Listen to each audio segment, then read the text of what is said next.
जय माता दी बहनों, आज हम आपके लिए लेकर आए हैं करवा चौथ की वो पावन कथा जो हर सुहागिन और हर घर में सुनाई जाती है। ये सिर्फ एक कहानी नहीं बल्कि पति पत्नी के पवित्र रिश्ते प्रेम का सबसे बड़ा प्रमाण है। कहते हैं करवा चौथ की कथा सुनने और सुनाने से व्रत का फल कई गुना बढ़ जाता है।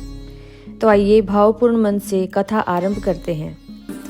बहुत समय पहले एक नगर में एक साहूकार रहता था। उसके 7 बेटे और एक बेटी थी। बेटी का नाम था वीरावती। करवा चौथ का दिन आया। वीरावती भी अपनी माँ और भाभीयों के साथ व्रत रखती थी। सुबह से उसने अन्न जल कुछ नहीं लिया। सुबह से शाम तक भूखी प्यासी बैठी रही। उसका चेहरा पीला पड़ गया, होठ सूख गए, लेकिन मन में दृढ़ निश्चय था, पति की लंबी उम्र के लिए मुझे ये तपस्या करनी ही है। शाम ढलते ढलते भूख प्यास से उसका हाल बेहाल हो गया। भाई अपनी बहन को तड़पते देख सह न सका। छोटा भाई बोला, दीदी अब बस करो, चांद निकला है समझो और खाना खा लो। लेकिन वीरावती बोली, नहीं भैया, चांद देखे बिना व्रत खोलना अधूरा होगा। मैं चाहे कितना भी व्याकुल क्यों न हो जाऊं, पर व्रत तभी तोड़ूंगी जब चांद निकल आएगा। तब भाइयों ने सोचा, दीदी की हालत खराब हो रही है, हमें कुछ करना होगा। उन्होंने घर से दूर जाकर पीपल के पेड़ पर एक घड़ा और दीपक जला दिया। छलनी जैसी जाली लगाकर ऐसा दृश्य बनाया कि दूर से चांद निकला प्रतीत हो। फिर दौड़ते हुए आकर बोले, दीदी देखो चांद निकल आया, अब तुम व्रत खोलो। वीरावती ने भोलेपन में वही नकली चांद देख लिया, आरती उतारी और व्रत तोड़ लिया। लेकिन जैसे ही उसने पहला निवाला खाया, कुछ ही पलों में दुखद समाचार आया, उसके पति की मृत्यु हो गई। वीरावती यह सुनकर फूट फूट कर रोने लगी। हे भगवान, मैंने ऐसा कौन सा पाप कर दिया कि मेरा सुहाग उजड़ गया। इतने में माता पार्वती वहां प्रकट हुई। उन्होंने करुणा से वीरावती को देखा और बोली, बेटी मत रो, ये सब तेरे भाइयों की चाल का परिणाम है। तूने बिना सच्चे चांद को देखे व्रत तोड़ लिया, इसलिए तेरा व्रत अधूरा रह गया। परंतु अगर तू अगले वर्ष पूरे नियम और विश्वास से करवा चौथ का व्रत करेगी तो तेरा पति पुनः जीवित हो जाएगा। वीरावती ने हाथ जोड़कर वचन दिया, माते इस बार गलती हो गई, पर अब मैं जीवन भर पूरे नियम से व्रत करूंगी।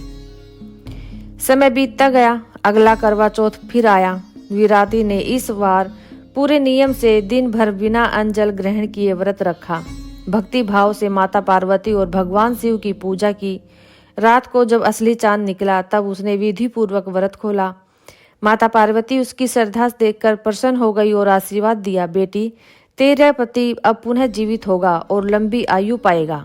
कहा जाता है उसी क्षण वीरावती का पति जीवित हो उठा और उस दिन से यह व्रत सुहागिन स्त्रियों के लिए वरदान बन गया। कथा सुनने के बाद आप सोच रहे होंगे कि इस व्रत में इतनी शक्ति क्यों है। तो बहनों, करवा चौथ का व्रत केवल भूखा प्यासा रहने का नाम नहीं है, ये है विश्वास और समर्पण और प्रेम का प्रतीक। स्त्री पूरे दिन भूखी प्यासी रहकर अपने पति की लंबी आयु और सुखी जीवन की कामना करती है। और कहते हैं सच्चे मन से किया गया व्रत कभी व्यर्थ नहीं जाता।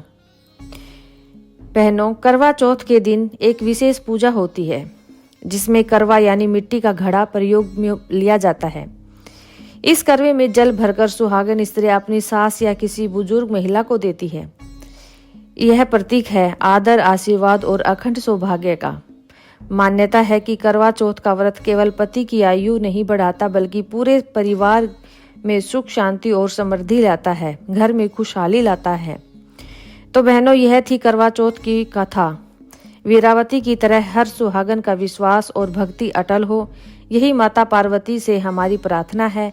यह व्रत न केवल पति पत्नी के रिश्ते को मजबूत करता है बल्कि परिवार में प्रेम, विश्वास और प्रेम भाव के सौहार्द का संदेश देता है। सभी बहनों को करवा चौथ की ढेर सारी शुभकामनाएं। जय माता दी।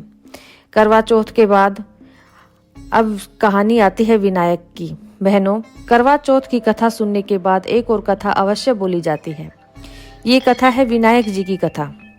गणपति बप्पा, जिन्हें विनायक विघ्नहर्ता प्रथम पूज्य कहा जाता है, उनका नाम लिए बिना कोई कार्य शुभ माना जाता है? नहीं ना। तो आइए श्रद्धा से विनायक जी की कथा सुनते हैं। बहुत समय पहले की बात है। एक नगर में एक ब्राह्मण दंपति रहते थे। उनके कोई संतान नहीं थी। दोनों पति पत्नी प्रतिदिन भगवान गणेश जी की पूजा करते, विनती करते, हे विनायक हमें भी संतान सुख दीजिए। उनकी भक्ति और सच्चे मन से प्रार्थना देकर गणेश जी प्रसन्न हुए और उन्हें वरदान दिया, तुम्हें पुत्र रत्न की प्राप्ति होगी, परंतु ध्यान रखना जब भी कोई शुभ कार्य करो सबसे पहले मेरी पूजा करना। कुछ समय बाद उन्हें एक सुंदर बालक हुआ। उनका नाम रखा गया विनायक। बालक बड़ा ही बुद्धिमान और चंचल था। परिवार में खुशियां छा गई।